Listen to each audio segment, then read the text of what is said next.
We had no idea. If you go back to our original store in St. Paul, kitchen was 200 square feet, literally. The whole site that we leased was only 1,200 square feet. We had no idea that this would happen.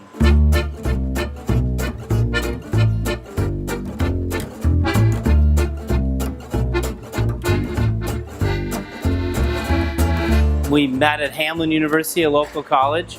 Taught, she went to law school. When I was leaving teaching, we were like, what should we do? And we agreed on the idea of going into business in ice cream.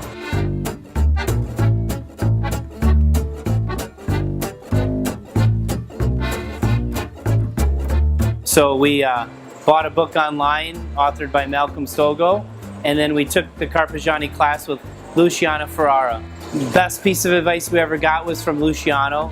He recommended at the end of class, he said, well, none of what I taught for 2.5 days matters, which I was like, oh wow, how could you say that?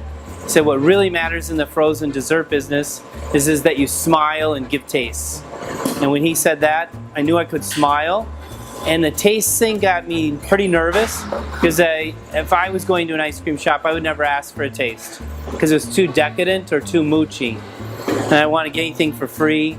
And so I just go with my standard chocolate almond, that'd be the go. So that whole plane ride home from the class, I was thinking, what are we gonna do? Because tastes are gonna be hard for us. So we came up with the Izzy Scoop, which is a little scoop on the top of every cone, same or another flavor, which has been wonderful for our company. In my side of the family, we had a hot dog stand at the Minnesota State Fair. And so I grew up in 7th grade working there. By the time I was in 10th grade, my parents handed me the keys. Said, run it, split the proceeds with your sister. And so that went well, learned a lot. That experience, and there's a really famous Minnesota standout at our state fair called Sweet Martha's Cookies. And they opened across the street their first year in business. And I watched them open in a tent, and I kind of wanted to be selling cookies, not selling hot dogs and brats, after I saw the lines.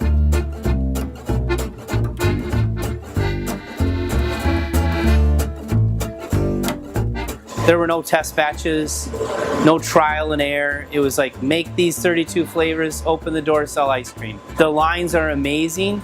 They started in the second part of the first year when we got our first review, and we have had lines ever since. So we make over 100 flavors every calendar year. I have a flavor contest with our guests every 2 years, and we make 24 flavors for our community of customers in 6 categories, 4 flavors, and they taste best in category, best in show. And when you win that contest, we make your flavor for the subsequent year. And so we've had to reinvent ourselves and learn new skills and make ourselves ready for these opportunities that have come our way. When we were looking at the product, we were looking at the super premium category, which had started since, you know, the Italian companies had started to import the gelato machinery. We actually asked our neighbors if they wanted gelato or ice cream, did a lot of research before all of that happened, and we decided we wanted to be an ice cream company.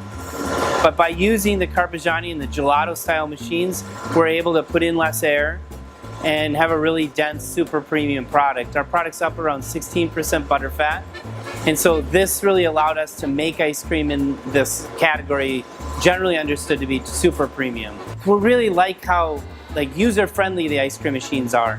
They really work well, they're easy to train on, easy to manage staff on, and then every ice cream's got its own personality. So if you're making peanut butter ice cream, it's gonna require a sense of attentiveness that's different than vanilla or chocolate.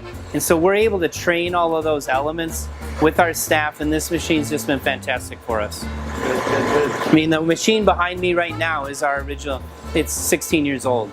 It's doing the job. You know, I think if somebody's going into the frozen dessert business, ice cream, gelato, any number of side tangents that can come out of that, I think the big question to ask yourself is it something that you're gonna put yourself into all the way? Are you going to be committed, passionate? And I think Luciano's advice holds true. If you can smile and give tastes of your product and do that with pride and with a sense of vision, I think it can be a fun and an amazing adventure.